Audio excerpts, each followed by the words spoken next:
મારી પાસે બે વસ્તુ એવી છે ને કે એનાથી ફાયદો થાય. એક આવું ગરમ થાય ને એવું કપડું છે. હા બે રીતે વાપરી શકાય. એક આ મોજામાં ફિટ કર્યું છે. મોજા જેવું છે. એટલે આ મોજામાં ફિટ કર્યું. આને શું કરવાનું હોય?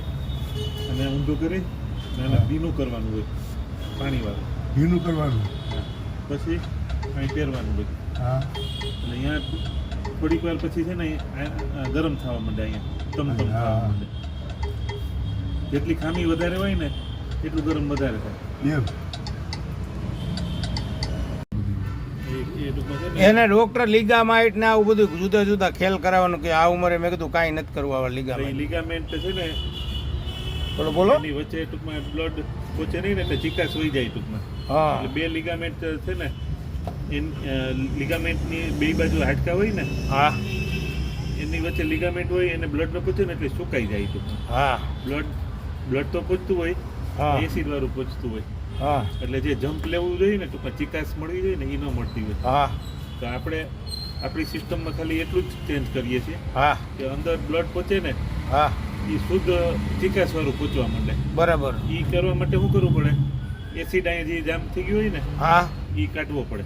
બરાબર. તો એ એસિડ કાઢવા માટેની બીજી મેથડ દુનિયામાં કાંઈ નથી. જાપાન વાળાએ હા એક સિસ્ટમ બનાવી કે આમાં એક એવું કપડું બનાવ્યું કે એમાં ઉગતા સૂર્યના કિરણો નીકળે. હા બરાબર. એટલે જ્યાં એસિડ હોય ને એને અડે ને આ હા. કપડું, એટલે ત્યાંનું એસિડ બહાર નીકળવા માંડે. બરાબર. એસિડ બહાર નીકળી જાય એટલે ત્યાં બ્લડ જે પહોંચશે ને એ ચિકાસ વાળું પહોંચવા માંડશે. એટલે લુબ્રિકેશન થઈ અને જે લિગામેન્ટ ફૂંકાઈ ગઈ હોય ને હા એ પાછી ચીકણી ધીરે ધીરે થવા માંડે ટૂંકમાં. બરાબર. એટલે ચીકણી થાય એટલે વચ્ચે જે હાડકાની વચ્ચે હા બરાબર. સિસ્ટમ હોય ને એ ટૂંકમાં હા બરાબર. વચ્ચે ગાદી જેવું બનવા માંડે. એટલે નર્વ દબાઈ નહીં ને આપણને પેઇન થાય નહીં. હા એટલે આ તમે પ્રિન્સિપાલ હતા તો તમને ખબર પડે નહીં શું કી છે અત્યારે? ના એટલે કપડાનું બાંધવાનું કી. ભાઈ કપડાં બાંધવાનું વસ્તુ આવે છે આમાં. એક આનેથી એસિડ નીકળે, બીજું એક માટીની પટ્ટી આવે અહીંયા લગાડવાની, એનેથી એસિડ ખેંચાય, અને ત્રીજું એક સ્પ્રે આવે, આલ્કલાઇન સ્પ્રે. આની અંદર એસિડ હોય, આપણે આલ્કલાઇન બનાવ્યો એક સ્પ્રે. એ સ્પ્રે છાંટે એટલે અંદરનું એસિડ બેલેન્સ થઈ જાય. એટલે અંદરનું એસિડ ઓછું થઈ જાય ને એટલે બ્લડ ચિકાસ વાળું પહોંચવા મળશે. બ્લડમાં આપણે અડીએ ને તો ચીકણું ચીકણું હોય, પણ બ્લડ જ્યારે અહીંયા પહોંચવા આવે ને લિગામેન્ટ સુધી, તો એ લિગામેન્ટ સુધી પહોંચે, નળીમાં જ ન પહોંચે.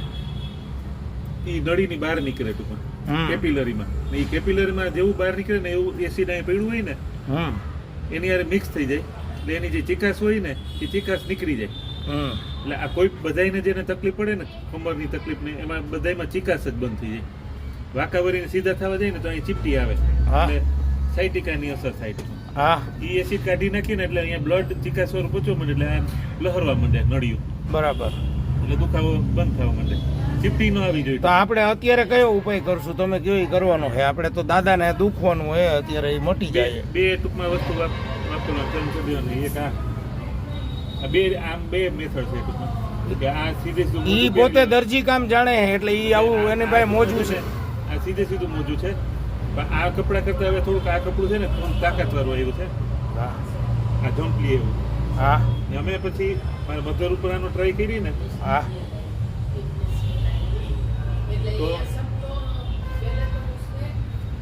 એને છે ને બહુ ઝડપથી ગરમ થયું આના પ્રમાણમાં. બરાબર.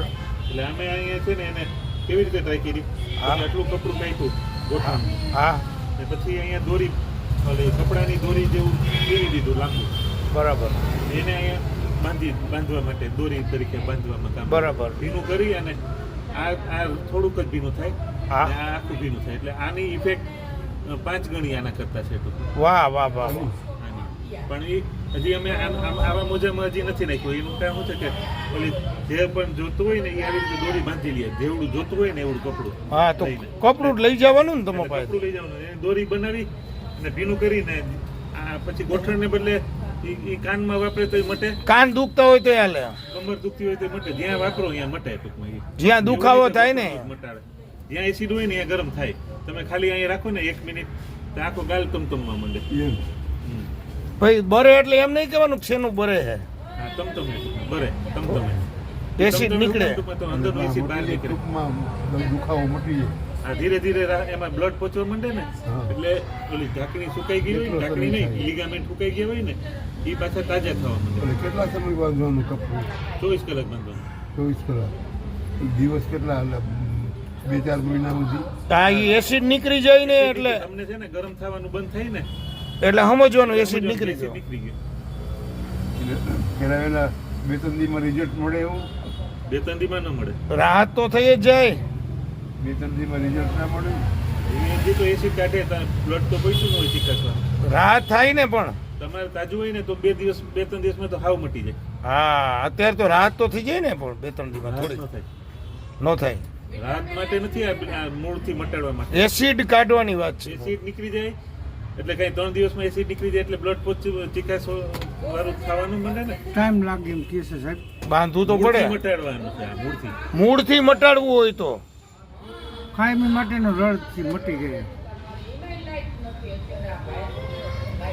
હવે સાંભળો દોરી આવી રીતે અહીંયા છેડે છેડે આવી રીતે લંબાઈ આમ. દોરી અથવા તો કપડાને જેમ ના આપણે 4 ગણું કરીને આમ બાંધી દેતા હોય. અને પછી અહીંયા કેવી રીતે બાંધવાનું? આપણે હા ઓશિકાનું કવરને કેમ ગાંઠ મારીએ હા એવી રીતે દોરી અહીંયા બાંધી દેવાની, આ બાજુ બાંધી દેવાની, બે બાજુ આ બાજુ બરાબર. બાંધી દેવાની, આ બાજુ.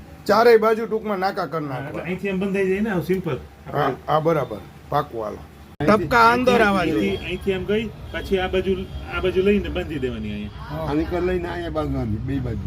બે બાજુ અહીંયા નીચેથી આમ અંદર લઈ અહીંથી આમ પસાર કરી પાછી આ બાજુ લઈને બાંધી દેવાની. આમાંય દોરી બાંધવાની, બે અહીંયા બાજુ. દોરી અને બાંધવાની. ભીનું કરી ફૂલ નાખવા. અડશે. શરીરને ફૂલ અડે ને હા એટલે અંદરનો જે એસિડ હોય ને એ ખેંચાવા માંડશે.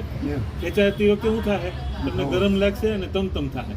હવે તમને તમતમ થાય ને એટલે તમને પેલી 1-2 વખત ટૂંકમાં છે ને થોડીક વાર 1-2 કલાક કાઢી નાખજો. કારણ કે એટલું બધું તમતમ થાય તમને વર્ષોથી છે ને તકલીફ, એટલે ગરમ ફૂલ થાય. ગભરાવાનું નહીં. હા તો આપણને એમ થાય કે આ હું એટલું બધું ગરમ થયું, તો આપણે ખાલી સહન કરવું પડે ને ગરમ થાય ઈ. એના બદલે થોડુંક ગરમ થાય ને એટલે કાઢી લેવું શરૂઆતમાં. પછી ટૂંકમાં તમને એમ લાગે સહન થાય છે તો તમારે 24 કલાક પછી પહેરવાનું ચાલુ કરી હા. દેવાનું. આટલું જ કરવાનું. હા હા અને ભીનું કરીને પછી તમારે અહીંયા ભીનું કરવાનું ને આમાં. હા આખું ભીનું કરી દેવાનું. પલાળી દેવાનું. અટાણે આખું ભીનું કરવાનું અને આમ ભરે આમ ભરે બાંધવાનું. હા. અને પછી સવારને તમે ભીનું કર્યું હોય ને હા એ બપોરના સુકાઈ જાય હા એટલે બપોરના પાછું ભીનું કરવાનું. બાંધેલું જ રાખવાનું. વાંધો નહીં, પછી ભીનું તો ખોલીને કરવાનું. કરી નાખો તો એને ને ખોલી. ગાંઠ ખોલીને ભીનું કરી પાછી ગાંઠ મારી દેવાની. આટલી 2 બાજુ કાંઠ મારતું. ગાંઠ નહીં તો દોરી બાંધી હોય ને એની ગાંઠ મારી દેવાની. આ શરીરે ફૂલ ટચ થવું જોઈએ, બીજું કંઈ નહીં. ટચ થાય ને એટલો ફાયદો થાય. એટલે દોરી છે ને કાંઈ આપણને- રહેવું જોઈએ ખરેખર. દોરી આપણને ટૂંકમાં આંખો ન પડે ને એવી નીકળેલી પૂર્ણ કપડાની બનાવવાની. આમ દોરી આવે. હા, અહીંથી દોરી આવી પછી અહીંથી પાછી જે દોરી આવી હોય ને અહીંયા લઈ લેવી. અહીંયા પાછળ બાંધી શકાય હા પણ આગળ લઈએ તો અહીંયા છે ને આપણને અહીંયા પૂછે નહીં, ગાઈડ પૂછે નહીં ને એટલે હા. આમાં એવી બે બાજુ. હા સમજે. હવે સમજી ગયો. કપડું ભીનું કરવાનું. હા બહુ સવારના નાઈને ભીનું કર્યું એ બપોરના સુકાઈ જાય. પછી પાછું બપોરના ભીનું કરવાનું. પછી સાંજ સુધીમાં સુકાઈ જશે. સાંજના પાછું ભીનું કરવું. 3 વખત ઓછા ઓછું ભીનું કરવું. ભીનું કરશો ને પછી થોડીક વાર પછી ફૂલ ગરમ થાય. પછી જેમ ભૂકું થશે ને એમ ગરમ થતું બંધ થઈ જાય. એટલે ભીનું કર્યા રાખવાનું તો જેટલું ગરમ થાય એટલો ફાયદો થાય. ગરમ થાય એનો મતલબ એવો છે કે તમારા શરીરની અંદર આમાં કચરો છે. પછી તમારા શરીરમાં એક ટાઈમ એવો છે 1-2 મહિના પછી કે ગરમ નહીં થયા તો તમારે શું કરવાનું? વચ્ચે અઠવાડિયું જવા દેવાનું, પાછું પહેરવાનું, પાછું ગરમ થાય. તો તમે ને ટૂંકમાં અંદર ઉપર જે કચરો હોય ને એ આપણે પહેલાં કાઢી લીધો એટલે ગરમ થતું બંધ થઈ જાય, પણ નીચેનો કચરો પાછો ઉપર આવશે. એટલે અઠવાડિયું આપણે રજા રાખી ને ગરમ ન થાય ત્યારે પાછી પહેરવાનું ચાલુ કરી દેવાનું. કારણ કે ત્યાં હું ત્યારે હજી મટ્યું નહીં હોય, કારણ કે અંદરનો કચરો બાકી ગોઠણમાં તો રાહત થાય ને. થાય ને જ્યારે ગરમ થતું બંધ થઈ જાય ને ત્યારે ઘણી રાહત થાય. હા. ગરમ કેટલું ક્યારે બંધ થાય ને એના ઉપર તમને ક્યારે રાહત થાય. હા. એ તો આપણે ખબર પડી ગઈ. હા તમને 3 દિવસે રાહત થતી હોય પણ 3 દિવસેનું કહું ને તો તમને રાહ જોવા માંડો કે હજી તો થયું નહીં કંઈ થાય તો. આ એને અત્યારે હોલિસ્ટિક લાઈફમાં ચેતનભાઈ સાયાણી છે, આમ તો પોતે આર્કિટેક્ટ છે અને આ બધો અલ્ટરનેટિવ મેડિસિનનો શોખ છે. એટલે એ આ લોકોની વડીલોની સેવા આ રીતે થાય અને અતિ આધુનિક જર્મન ટેકનોલોજી ગણો કે જાપાનની ગણો વિજ્ઞાનનો છેડો એટલે ચેતનભાઈ સાયાણી ગરમ થાય અને એ આ રીતે બધાને મદદરૂપ થાય છે અહીંયા તમારો ગાદી અને લોકોને એનાથી રાહત થાય છે. ત્યારે એસિડની અંદર હોય ટૂંકમાં અહીંયા ગાદીની વચ્ચે એટલે બ્લડ અહીંયા પહોંચવાની ટ્રાય કરે ને તો બ્લડની એડ્રેસ નાખી ચિકાસ સારી હોય ને એ એસિડની હારે મિક્સ થઈ જાય ને એ આપણે શું કેમ ખબર પડે એ અંદર અમને ખબર હોય ને કે તમને જાણવા નથી પણ કહેવાનું મતલબ કે ગરમ ઓછું થાય એટલે ખબર પડી જાય કે એસિડ ઓછો થઈ ગયો. અહીંયા જૂનો ઇસ્કોન મોલ હતો ને અહીંયા સામે હીરોનો શોરૂમ છે એની હામીની શેરીમાં દેવનગર 3માં એટલે બિગ બજાર બાજુથી આવો ને તો એ બાજુ એનું ઘર આવે અને આ હોલિસ્ટિક લાઈફ નામની સંસ્થા છે અને આ ચેતનભાઈ સાયાણી છે સમજ્યા. અને મોબાઈલ નંબર જોતો હોય તો મને તમે ફોન કરજો 84 600 1008 ઉપર એટલે હું તમને સાહેબના નંબર આપીશ. ઓમ સાહેબ ફ્રી નથી હો, 5 જ મિનિટ ખોટા ટાઈમ બગાડવા અહીં દોડતા નહીં કોઈ. 5 જ મિનિટમાં કારણ કે 5 કાન દુખતો હોય ને 5 વર્ષથી એક ધારો ન દુખતો હોય દુખવાનું ચાલુ કરે ને તમે આ બાંધી દો એટલે 5 મિનિટમાં વળતા પાણી ચાલુ થયું ને 15 મિનિટમાં હાવ મટી જાય. પછી દાઢ દુખતી હોય, માથું દુખતું હોય, કાંડું આવી ગયું હોય, બધી જગ્યાએ હાલે. બધી જગ્યાએ. આ એક જ કપડું ટૂંકમાં તમને મટી જાય ને હા પછી બીજા કોઈને કમર દુખતી હોય તમારા ઘરમાં તો અહીંયા વાપરશે તો એને મટી તો આ જાય. વિડીયોને શેર કરજો, ચેનલને સબસ્ક્રાઇબ કરજો કામ ઘણાય છે ટૂંકમાં. અને બીજા કોકને દુખતા હોય ને એને મોકલજો વિડીયો.